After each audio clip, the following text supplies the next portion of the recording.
Terima kasih Bapa. Kami sungguh bersyukur pada Engkau di dalam nama Tuhan Yesus. Haleluya. Amin.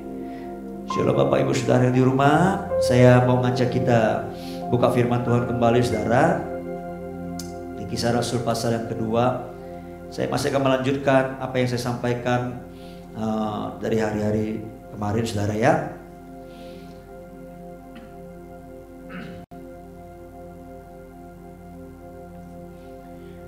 Kisah Rasul 2 ayat yang ke 41 saudara ya sampai 47 ya. Saya akan bacakan buat saudara supaya firman ini boleh menjadi rema dan mengakar di hati kita saudara. Orang-orang yang menerima perkataannya itu memberi diri dibaptis, dan pada hari itu jumlah mereka bertambah kira-kira 3.000 jiwa. Mereka bertekun dalam pengajaran rasul-rasul dan dalam persekutuan, dan mereka selalu berkumpul untuk memecahkan roti dan berdoa.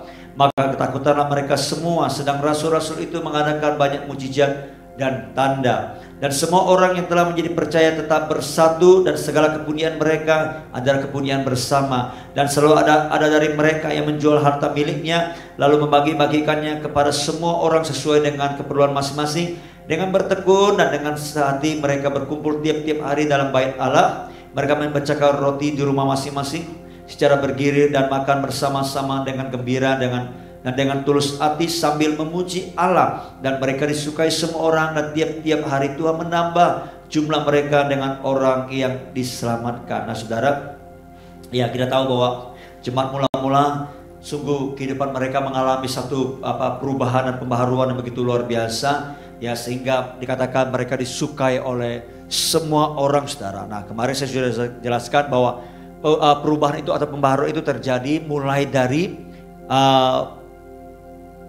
pikiran mereka saudara. Ya, nah, ketika pikiran mereka dibaharui, mereka hidupi apa yang diajarkan oleh para rasul, ya, yakni kehidupan Yesus sendiri, dan apa yang Yesus sudah ajarkan lewat kepada setiap rasul-rasul, dan itu diajar kembali kepada setiap jiwa-jiwa.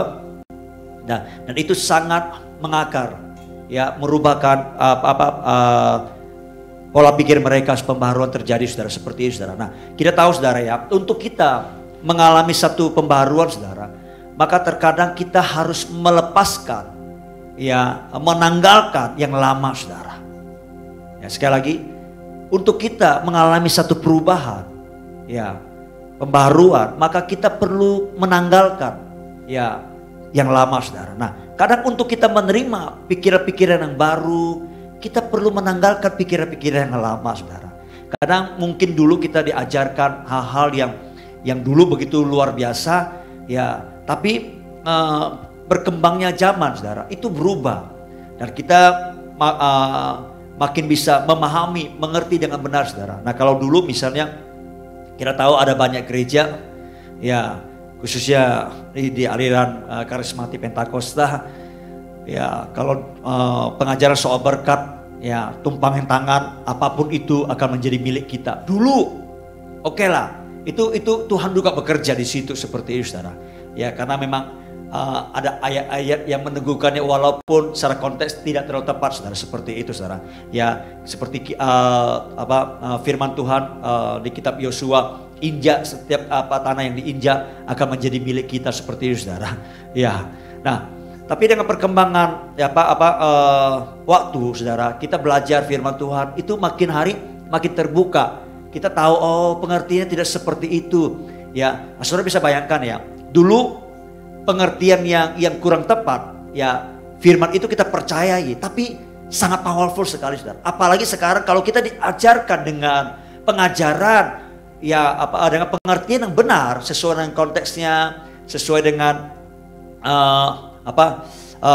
tujuan atau pengertian yang benar dari tulisan, dari firman itu saudara, ya, saya percaya lebih powerful lagi saudara.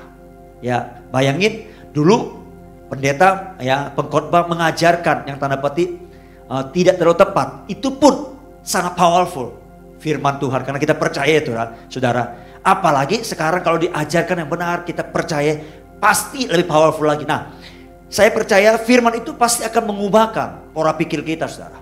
Seperti itu. Ya, Nah, kalau dulu mungkin kita diajarkan soal perpuluhan, kalau tidak membayar perpuluhan, itu nanti kutuk turun, ya Tuhan menghukum kita. Ya, dulu kita percaya seperti itu. Tapi sekarang kita diajarkan, kita kembali ke perpuluhan bukan karena takut kena kutuk, tapi memang karena dasar kita mengasihi Tuhan, mengasihi pekerjaan Tuhan. Seperti itu, saudara. Ya, nah kita tidak pedulikan lagi apakah Tuhan akan membuka tingkap-tingkap langit atau tidak. Itu nggak ada urusan. Ya, bagian kita mau taati firman itu karena kita mengasihi Tuhan, saudara. Nah, pengertian seperti ini akan mengubahkan pola pikir kita, saudara. Itu yang Paulus katakan, saudara. Berubahlah oleh pembaharuan budimu supaya engkau mengerti mana kehendak Allah, apa yang baik, yang berkenan, dan yang sempurna, saudara. Nah, pembaharuan terjadi, saudara, ketika kita diajarkan firman Tuhan, kita terima firman Tuhan itu, ya, kita bisa mengerti kehendak Allah, kita bisa memiliki pengertian, ya. Dan pengertian kita makin naik, ya, tingkatan levelnya, saudara. Nah, kalau makin naik, tentu kita akan mencapai satu perkenanan daripada Tuhan. Itu sebabnya, ya, Paulus berkata begini, ya, pikiran itu yang baik, yang berkenan, dan yang sempurna, saudara. Nah, misalnya gini, kalau dulu kita punya pikiran, waktu dulu kita disakiti, ya, pikiran kita secara alamiah, saudara, pasti kita akan membalasnya, betul ya? Tapi ketika kita sudah percaya Yesus, kita tidak membalas lagi. Itu pikiran yang baik, ya. Kita berkata, udahlah, biarin aja, biar Tuhan yang baik. Itu sudah baik, saudara, seperti itu. Tapi Tuhan tidak mau sampai di level itu. Tuhan mau kita naik lagi pikiran kita, tingkatkan lagi, saudara, levelnya seperti itu, saudara. Nah, kalau kita punya pikiran yang baik, tidak membalas ketika ada orang berbuat jahat kepada kita mulai naikkan tingkatannya menjadi pikiran yang berkenan kepada Tuhan. Seperti apa? Kita disakiti, kita tidak membalas, tapi tidak berhenti di situ. Tapi firman Tuhan berkata apa? Kita mulai mengampuni orang itu, mendoakannya. Seperti itu kan, makin naik pikirannya. Nah, kalau kita sudah bisa melakukan seperti itu, jangan berhenti di situ, harus naik lagi tingkatannya sampai yang sempurna. Sempurna seperti apa? Tadi yang pertama, yang baik. Orang berbuat jahat kepada kita tidak membalas, kita biarin, kita diamkan, ya, seperti itu sudah baik. Tapi Tuhan mau kita naikkan lagi menjadi yang berkenan. Kita tidak hanya membalas, tapi kita mendoakan orang itu, mengampuni orang itu. Tapi ketika kita sudah melakukan itu, Tuhan berkata, jangan sampai di situ aja. Naikkan lagi sampai yang sempurna. Sempurna seperti apa? Ya, ini kita tidak hanya tidak membalas, kita mendoakannya, mengampuninya, tapi yang ketiga, saudara, yang sempurna itu adalah kita memberkati orang itu. Beda, saudara, ya. Kita memberkati orang itu. Ya, saya pernah ngalami, ya, pendeta sekalipun punya dipandang sangat rohani, tapi punya perasaan pikiran manusiawi juga, saudara. Disakiti, ya. Nah, firman Tuhan mengajarkan jangan membalas. Kita nggak membalas. Ya, nah, firman Tuhan mengajarkan kita untuk mendoakannya. Tapi ketika saya membaca satu ayat, saudara, ketika tentang bangunlah persahabatan dengan menggunakan mamon, itu tiba-tiba Tuhan bisa mengarahkan pikiran saya kepada orang yang dulu berbuat sesuatu yang tidak enak kepada saya. Nah, apa yang saya lakukan, saudara? Saya tidak hanya mendoakan orang itu, mengampuni orang itu, tapi saya membeli sesuatu dan saya ngantar sesuatu itu, ya, ke rumah orang itu, saudara, memberkati dia, saudara. Nah, itu pikiran itu makin naik level, saudara, seperti itu. Nah, saya percaya, saudara, kalau kita semua mengalami seperti itu, bertindak seperti itu, berespon seperti itu, maka kehidupan kita akan menjadi kehidupan yang berdampak, disukai semua orang. Seperti itu, saudara. Nah, saya sebut, kalau saudara baca di Kisah Rasul di pasal kedua ini, jemaat mula-mula, saudara, saya sebut dengan 3H. H yang pertama itu adalah head, ya, kepala, artinya pikiran, saudara. Yang kedua head, saudara, ini hati. Hati yang meresponi saudara. Tapi yang ketiga adalah hand, ya, sebagai akibat, ya, dari pikiran yang sudah diubah, hati yang meresponi, tangan. Artinya ada tindakan saudara. Ya, sekali lagi, pikiran diubah, ya, hati yang meresponi, lalu kemudian ada tindakan. Seperti itu saudara. Jadi semua perubahan itu dimulai dari cara kita berpikir saudara. Dimulai pikiran kita saudara. Ya, pikiran kita itu seperti apa ya? Bibit. Ya, tiap kali kalau kita memikirkan sesuatu, maka kita sedang memberikan pupuk. Kita sedang memberikan kehidupan, ya, pada pikiran itu saudara. Semakin kita pikirkan, semakin kuat dia saudara. Seperti itu saudara. Pikiran kita akan juga mempengaruhi ucapan kita. Dan ucapan kita akan menjadi tindakan kita saudara. Karena itu hati-hati kalau pikiran kita bukan pikiran yang benar, bukan pikiran yang berkenan. Lebih baik kita berdiam diri. Tutup mulut kita saudara. Kenapa? Karena waktu pikiran kita itu, kita memikirkan, itu akan biasa terlontar keluar dari mulut kita saudara. Lalu ketika mulut kita keluar saudara, itu bisa menjadi sebuah tindakan nanti loh saudara. Itu sebabnya kenapa kalau ada orang marah, dia bisa sampai main tangan.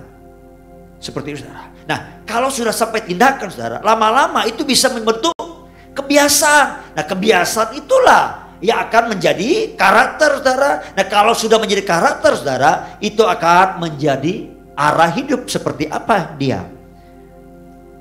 Jadi hati-hati saudara dengan pikiran kita. Karena itu jemaat mula-mula mereka isi pikiran mereka dengan pengajaran firman Tuhan dari para rasul-rasul saudara. Saya berdoa saudara punya ketekunan untuk membaca firman Tuhan. Kalau saudara baca terus dari Kisah Rasul, nanti saudara akan menemukan, ya, ada jemaat namanya jemaat Berea. Mereka itu begitu antusias ingin diajar. Tapi mereka punya prinsip, ketika ada orang mengajar firman Tuhan, mereka akan menelusuri apakah itu sesuai dengan kitab suci atau tidak saudara. Waktu itu kitab suci hanya kitab perjanjian lama. Ya, mereka belum punya perjanjian baru seperti kita saudara. Belum punya Injil. Nah, kita sudah punya 66 kitab. Ya, ada perjanjian lama, ada perjanjian baru. Saya berdoa, saudara bertekun membaca kitab suci, merenungkannya, ya, supaya pikiran saudara bisa diubah, dibaharui saudara. Ya, nah, kadang memang ada firman Tuhan yang sulit untuk dicerna dengan logika kita. Disitulah butuh yang namanya iman. Disitulah butuh yang namanya penolong daripada Roh Kudus yang akan bisa menjelaskan, menguraikan, memberikan pengertian kepada kita saudara. Karena itu kalau kita belajar firman Tuhan, jangan lupa kita berdoa. Penting. Kalau kita hanya baca firman Tuhan tanpa berdoa, kita hanya knowledge kita, pengetahuan kita yang bertambah saudara. Tidak bisa juga mengubahkan apa-apa. Kita perlu berdoa, bangun hubungan dengan Tuhan, bangun hubungan dengan Roh Kudus. Ya, nah, kalau kita belajar firman Tuhan, nanti akan menjadi, orang berkata menjadi sebuah racikan yang akan membuat, kalau ibu-ibu bikin kue itu akan mengembang, yang menjadi kue yang enak saudara, seperti itu saudara.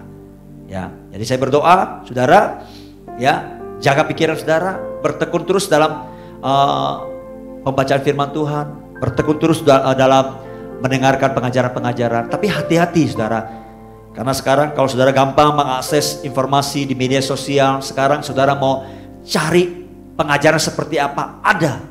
Hati-hati, karena itu saudara perlu kuat dengan firman Tuhan, bangun hubungan dengan Tuhan, ya, dalam doa, supaya saudara bisa filter semua pengajaran-pengajaran yang disampaikan, walaupun itu memakai Alkitab loh saudara. Saya sudah pernah sampaikan di khotbah saya, ya, di IG, di Facebook, ya, bahkan di YouTube, ya, ada akun-akun yang memang dipakai untuk memberikan pengajaran-pengajaran yang sesat saudara. Sekalipun itu berbau rohani, ya, saya pernah sampaikan itu, ya. Nah, kalau saudara masih mau tahu, saudara nanti bisa lihat di YouTube GBI Mercy kita, ya, tentang waktu ibadah kenaikan itu saudara, mempersiapkan diri menjadi mempelai Kristus. Nah, salah satu saya ngajarkan di sana tentang penyesat-penyesat itu saudara, seperti itu saudara. Nah, saya berharap sekali lagi saudara bertekun, berdoa, membaca firman Tuhan, hidupi apa yang saudara terima sesuai dengan firman Tuhan itu saudara. Pikiran saudara diubah, hati saudara merespon tindakan saudara. Maka saya katakan hidupmu akan menjadi dampak. Orang akan menyukai saudara. Kenapa? Karena saudara memberikan sebuah warna yang berbeda dengan orang lain, dengan dunia ini saudara. Amin Bapak Ibu Saudara. Haleluya. Kiranya apa yang saya sampaikan ini akan memberkati Bapak Ibu Saudara. Kita akan ketemu besok pagi kembali. Kalau Tuhan izinkan saya akan terus melanjutkan kisah daripada kisah Rasul ini saudara, untuk kita bisa mendalami lebih lagi saudara. Haleluya, amin. Ayo kita mengakhiri Mesbah Fajar kita pagi hari ini.